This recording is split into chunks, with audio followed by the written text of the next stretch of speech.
কত দূর এগোলো মানুষ, কিন্তু আমি ঘোর লাগা বর্ষণের মাঝে আজও উবু হয়ে আছি।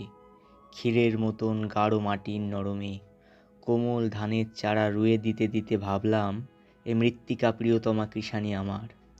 বিলের জমির মতো জলসিক্ত সুখদ লজ্জায় যে নারী উদম করে তার সর্ব উর্বর আধার। বর্ষণে ভিজছে মাঠ, যেন কার ভেজা হাতখানি রয়েছে আমার পিঠে। আর আমি ইন্দ্রিয়ের সর্বানুভূতির চিহ্ন ক্ষয় করে ফেলে দয়াপরবশ হয়ে রেখেছি আমার কালো দৃষ্টিকে সজাগ। চতুর্দিকে খনার মন্ত্রের মতো টিপ টিপ শব্দে সারাদিন জলধারা ঝরে।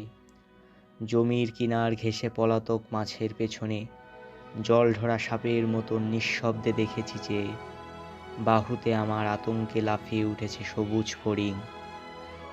বুঝিবা স্বপ্নের ঘোরে আইল বাঁধা জমিনের ছক, বৃষ্টির কুয়াশা লেগে অবিশ্বাস্য জাদুমন্ত্র বলে আকস্মাৎ পাল্টে গেল। ত্রিকোণ আকারে যেন ফাঁক হয়ে রয়েছে মৃন্ময়ী, আর সে জ্যামিতি থেকে ক্রমাগত উঠে এসে মাছ পাখি পশু আর মানুষের ঝাঁক আমার চেতনা জুড়ে খুঁটে খায় পরস্পর বিরোধী আহার।